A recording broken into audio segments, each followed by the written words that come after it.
السلام علیکم ورحمۃ اللہ وبرکاتہ۔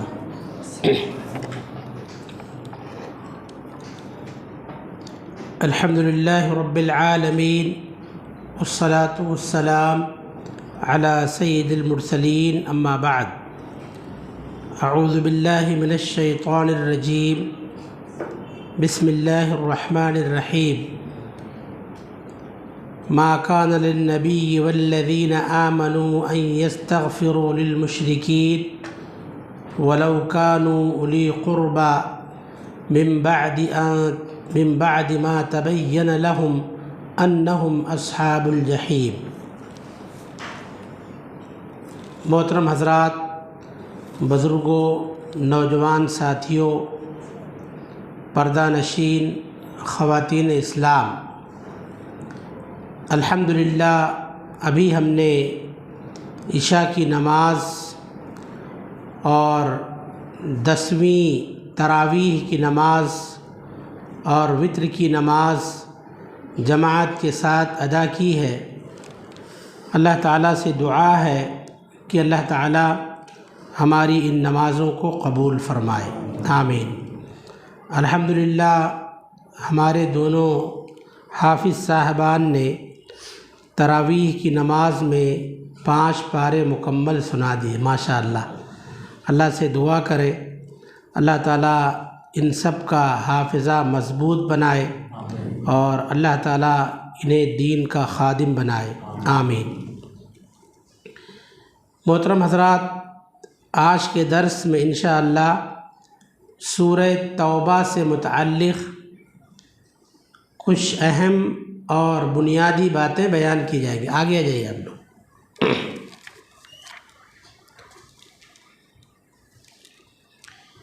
دیکھیے، سورہ توبہ یہ مدنی سورہ ہے اور اس میں کل 129 آیتیں ہیں۔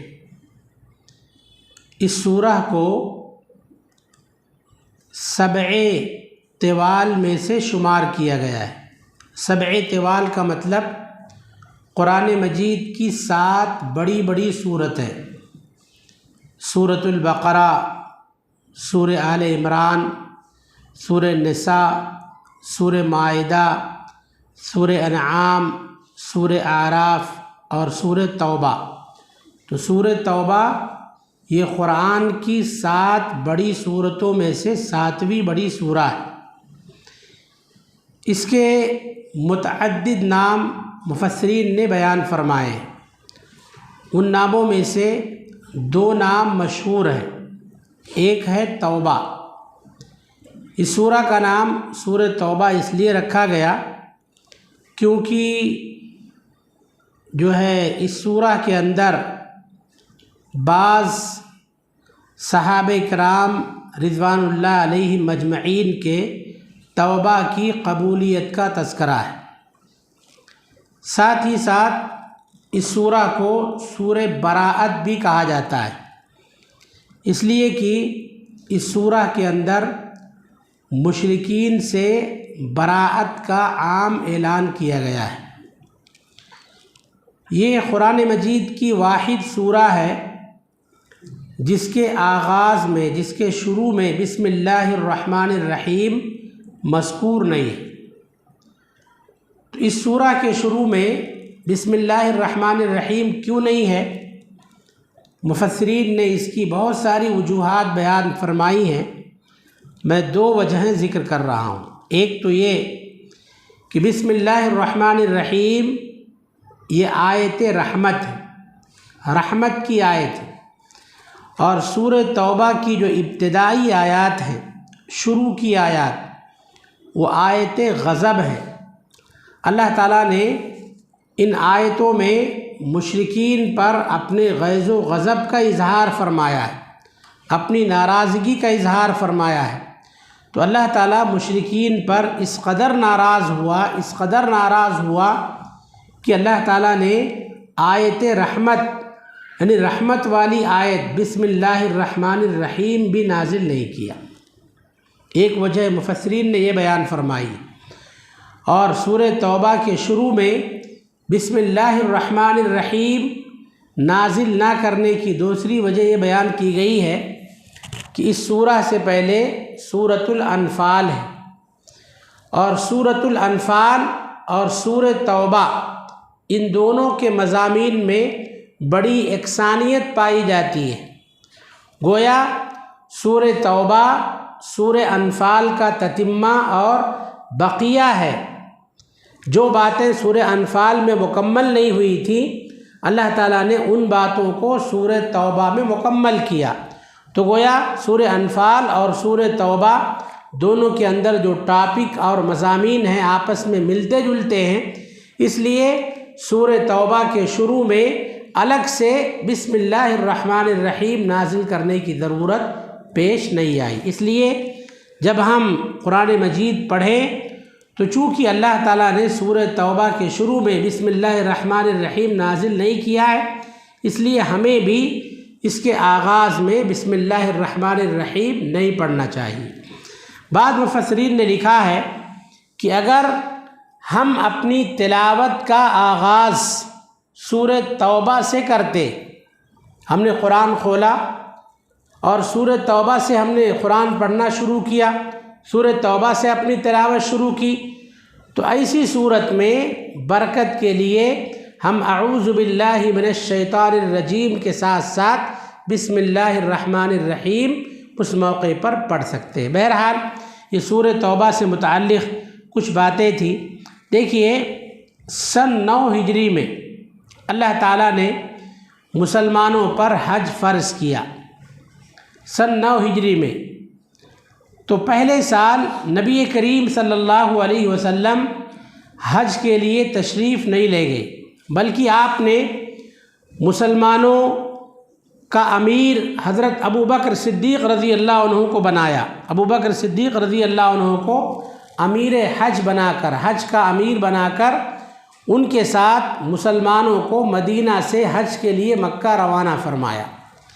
ساتھ ہی ساتھ حضرت علی رضی اللہ عنہ اور دیگر صحابہ کو نبی کریم صلی اللہ علیہ وسلم نے یہ ذمہ داری دے کر بھیجا، خاص طور پر حضرت علی رضی اللہ عنہ کو تاکید کی کہ آپ خانہ کعبہ میں برسر عام سب کے سامنے پورے مجمع عام میں سورہ توبہ کی ابتدائی 40 آیتیں پڑھ کر سنانا، ابتدائی 40 آیتیں پڑھ کر سنانا۔ کیونکہ ان آیتوں میں اللہ تعالیٰ نے مشرکین سے اپنے غیظ و غضب کا اظہار فرمایا ہے، تو ان کو پتہ چل جائے۔ اب چونکہ مکہ مسلمانوں کے قبضے میں آ گیا تھا، مسلمانوں نے مکہ کو فتح کر لیا تھا، اس لیے وہاں پر اسلامی حکومت قائم ہو چکی تھی، تو نبی کریم صلی اللہ علیہ وسلم نے علی رضی اللہ عنہ کو تاکید کیا کہ آپ سورہ توبہ کی شروع کی 40 آیتیں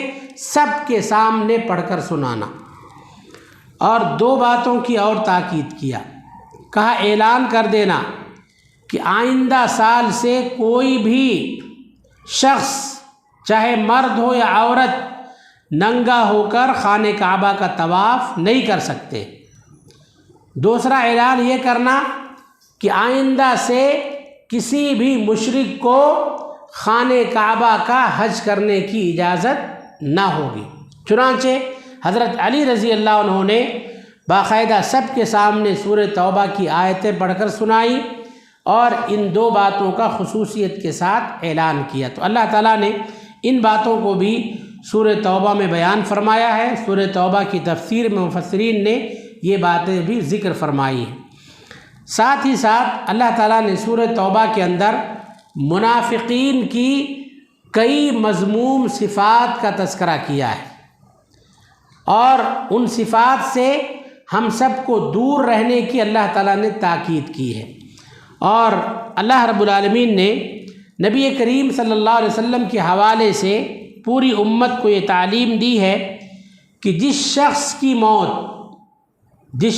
موت کفر اور نفاق پر ہو تو ایسے شخص کی ہرگز نماز جنازہ نہیں پڑھی جائے گی، نہ اس کے لیے استغفار کیا جائے گا، اور نہ ہی اس کی انسیت کے لیے اس کے قبر پر کھڑا ہویا جائے گا۔ اللہ تعالیٰ نے فرمایا وَلَا تُصَلِّ عَلَىٰ أَحَدٍ مِّنْهُمْ مات ابدا ولا تقم علی قبری، آپ ان منافقین میں سے کسی کی نماز جنازہ مت پڑھائیے، کسی کی نماز جنازہ مت پڑھیے، اور نہ ہی ان کی انسیت کے لیے ان کے قبر پر کھڑے ہوئیے۔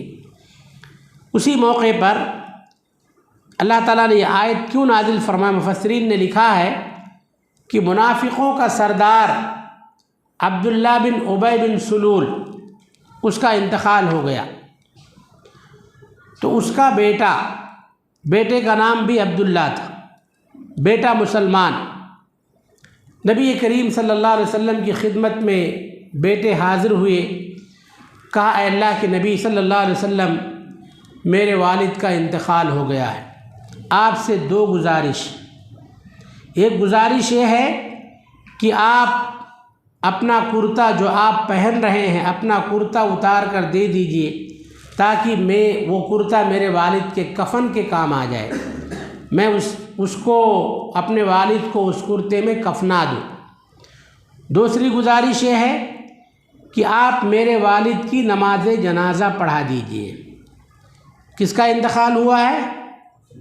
عبداللہ بن ابی بن سلول، منافقوں کا سردار، نبی کریم صلی اللہ علیہ وسلم کا اور مسلمانوں کا پکا دشمن، بیٹا مسلمان ہو گیا اللہ کے فضل و کرم سے۔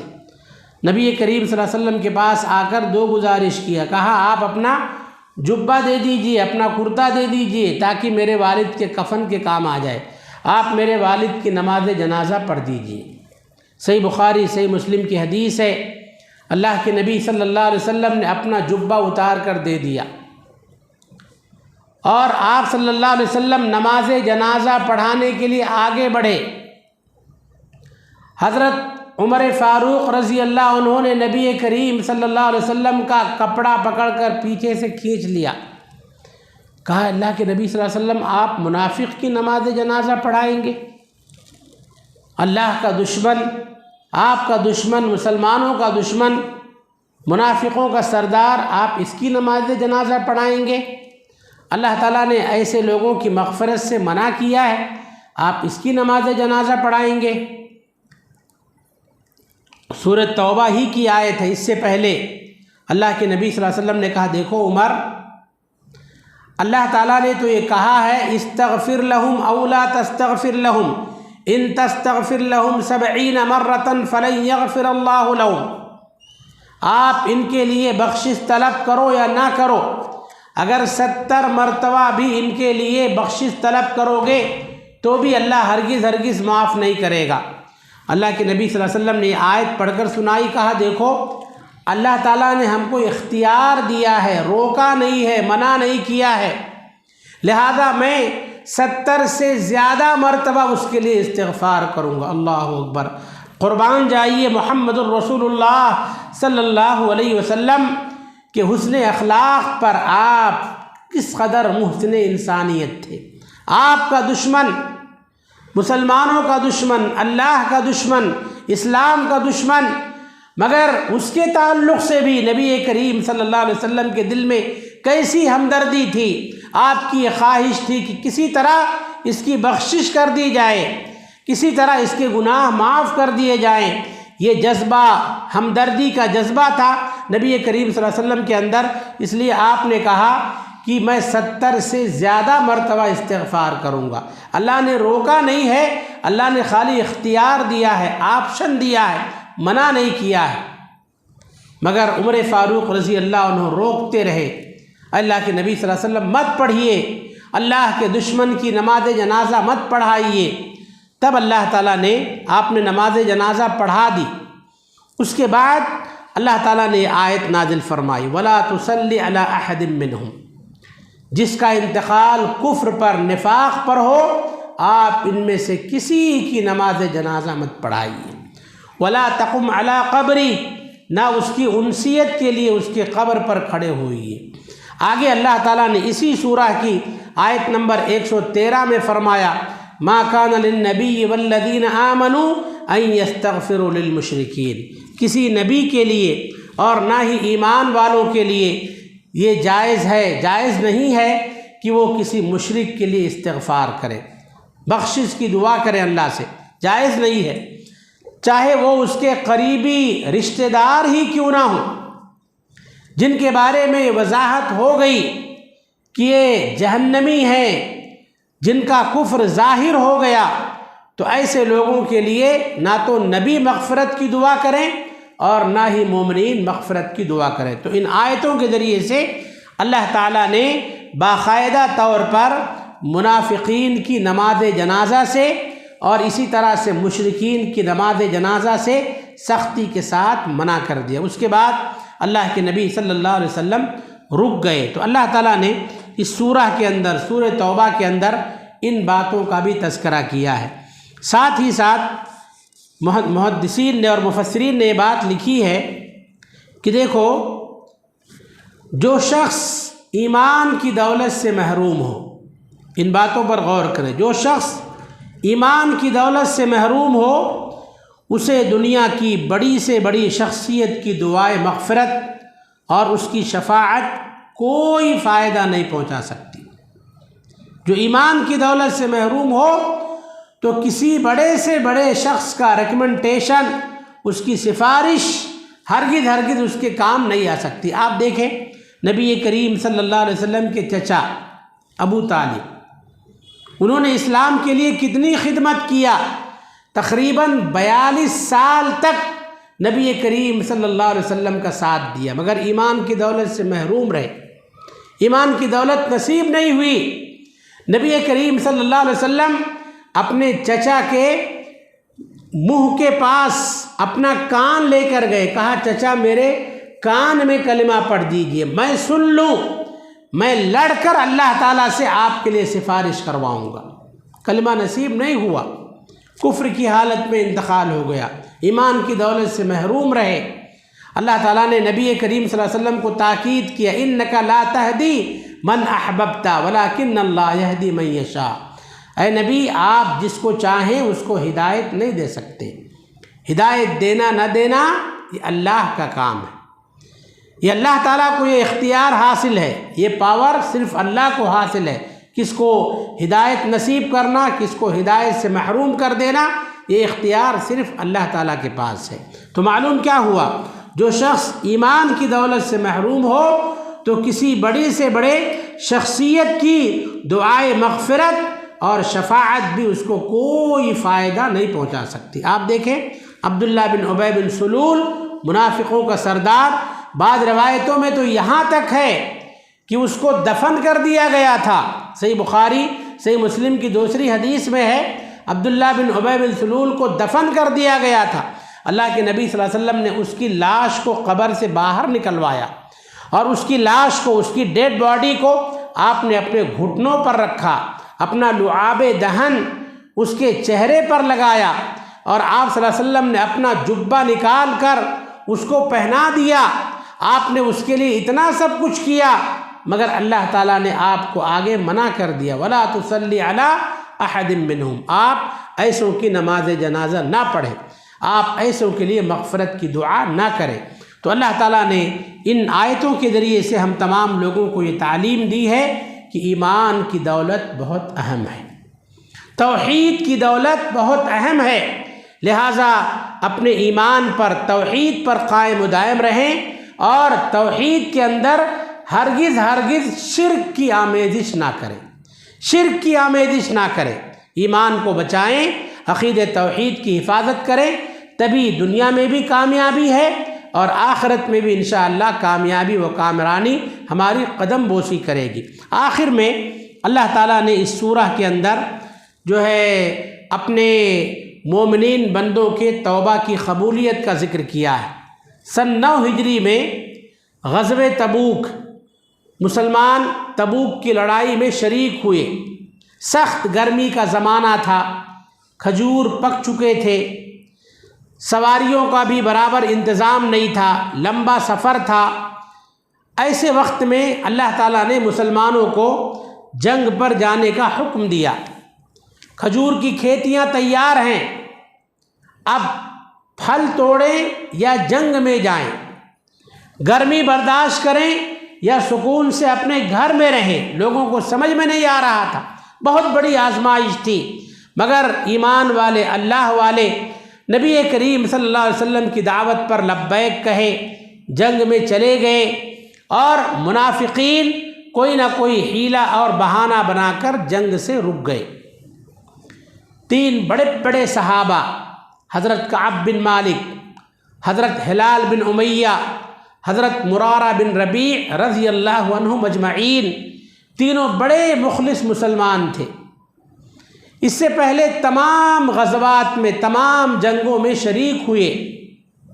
غزوہ تبوک میں جانے کے لیے ان کے پاس سارے وسائل موجود تھے، سواریاں موجود تھیں، صحت و تندرستی تھی ان کے پاس، بہترین موقع تھا، چانس تھا، جنگ میں شریک ہو سکتے تھے، مگر یہ لوگوں نے سستی کا مظاہرہ کیا۔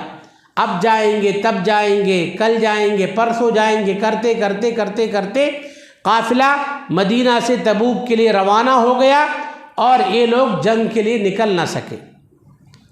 ان لوگوں نے اتنی سستی کا مظاہرہ کیا کہ مسلمان تقریباً 50 دن کا سفر طے کر کے واپس بھی آ گئے، اور ابھی یہ لوگ نکلنے میں ہی ہیں، جانے میں ہی ہیں۔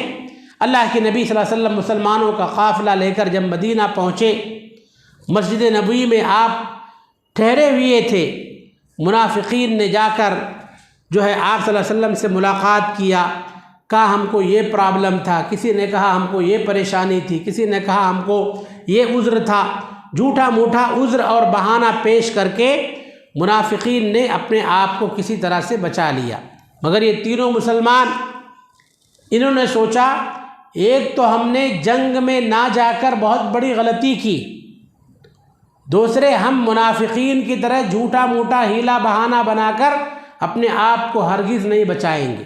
ایک غلطی تو ہم کر چکے ہیں، دوسری غلطی جھوٹ بول کر ہم نہیں کریں گے۔ کچھ بھی ہو جائے ہم نبی کریم صلی اللہ علیہ وسلم کے پاس جا کر سچ بولیں گے۔ چنانچہ تینوں حضرات بھی آئے، کعب بن مالک، ہلال بن امیہ، مرارہ بن ربیع رضی اللہ عنہم اجمعین۔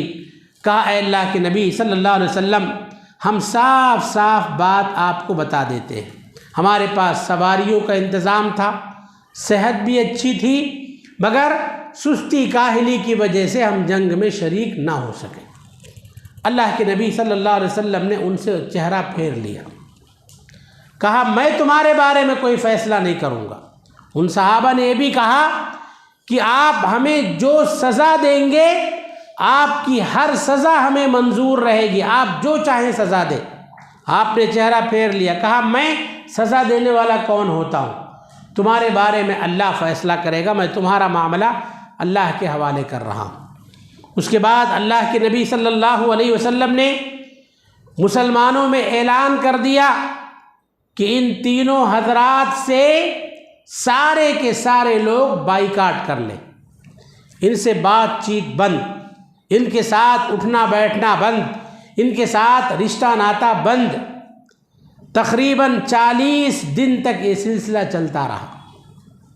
40 دن کے بعد ان کی بیویوں کے یہاں اللہ کے نبی صلی اللہ علیہ وسلم نے خبر بھیجوائی، بیویوں سے کہہ دیا گیا کہ تم بھی ان سے اپنے سارے تعلقات، سارے رشتے ناتے کٹ کر لو۔ اب اللہ کا حکم نہیں آیا، اب تک نبی صلی اللہ علیہ وسلم نے ان کا معاملہ اللہ کے حوالے کر دیا، اللہ ہی فیصلہ کرے گا۔ جب تک اللہ کا حکم نہیں آتا بائیکاٹ کا سلسلہ بند نہیں ہوگا، چلتا رہے گا۔ 40 دن کے بعد بیویوں کو کہہ دیا گیا تم بھی ان سے اپنا رشتہ ناتا کٹ کر لو۔ تقریباً 50 سال اس طرح سے گزر گئے، نعوذ باللہ، 50 دن اس طرح سے گزر گئے۔ 50 دن مکمل ہونے کے بعد اللہ رب العالمین نے ان صحابہ کرام رضوان اللہ علیہ مجمعین کی توبہ قبول کیا۔ اللہ نے سورہ توبہ میں آیتیں نازل فرمائی اور اعلان کر دیا کہ انہوں نے جو گناہ کیا تھا جنگ میں نہ جا کر، جنگ میں شریک نہ ہو کر جو غلطی کی تھی، اور انہوں نے سچے دل سے توبہ کیا، ان کی توبہ قبول کی جا رہی ہے، ان کو معاف کر دیا گیا ہے، ان کا جو قصور تھا ان کا قصور معاف کر دیا جا رہا ہے، ان کا سارا گناہ معاف کر دیا گیا۔ جب اللہ تعالیٰ نے سورہ توبہ میں اس تعلق سے آیتیں نازل فرمائیں، نبی کریم صلی اللہ علیہ وسلم نے وہ آیتیں پڑھ کر سنائیں، تب جا کر جان میں جان آئی، اور پھر جو ہے بائیکاٹ کے خاتمے کا اعلان کیا گیا۔ سارے مسلمانوں نے ان کو اپنایا، ان کو گلے لگایا، اور اس طرح سے جو ہے ان کے کندھوں پر جنگ میں نہ جا کر رسول اللہ صلی اللہ علیہ وسلم کی مخالفت کر کے انہوں نے جو گناہ کیا تھا، ان کے کندھوں سے گناہ کا بوجھ اتر گیا۔ تو اللہ تعالیٰ نے اس مناسبت سے بھی اس سورہ کا نام سورہ توبہ رکھا ہے، کیونکہ ان محسن صحابہ کرام رضوان اللہ علیہ مجمعین کے توبہ کی قبولیت کا اس سورت کے اندر تذکرہ ہے۔ تو غور کیا جائے، یہ سورہ توبہ بڑی ہی جامع آیت ہے، اس کے اندر بہت سارے احکامات ہیں۔ آپ کے پاس کبھی وقت رہے، موقع رہے تو ترجمہ تفسیر کے ساتھ اس سورہ کو پڑھنے کی کوشش کریں، بہت ساری کام کی باتیں انشاءاللہ ہم سب کے لیے نکل آئیں گی۔ اللہ رب العالمین سے دعا ہے کہ رب العالمین ہم تمام لوگوں کو اس سورہ سے جو بھی اہم باتیں معلوم ہوتی ہیں، اللہ تعالی ہم سب کو ان پر کما حقہ عمل پیرا ہونے کی توفیق عطا فرمائے۔ اللہ تعالی ہم سب کو اپنے دین و ایمان کی کما حقہ حفاظت کرنے کی توفیق عطا فرمائے۔ اللہ تعالی ہم سے کوئی گناہ ہو جائے، کوئی غلطی ہو جائے تو اللہ تعالی ہمیں فوراً تجھ سے خالص توبہ کرنے، استغفار کرنے کی توفیق عطا فرما۔ اللہ تعالی صحابہ کرام رضوان اللہ علیہ مجمعین کی زندگیوں سے ہم سب کو زیادہ سے زیادہ عبرت اور نصیحت پکڑنے کی توفیق عطا فرما۔ اللہ تعالی ہم سب کے یہاں آنے، بیٹھنے، سننے کو قبول فرما لے، اور اس مجلس کو اللہ تعالی ہم سب کے لیے دنیا و آخرت پہ نجات کا ذریعہ بنا دے۔ آمین ثم آمین۔ وآخر دعوانا ان الحمد للہ رب العالمین۔ السلام علیکم ورحمۃ اللہ وبرکاتہ۔ سبحانک اللہم وبحمدک، اشہد ان لا الہ الا انت، استغفرک واتوب الیک۔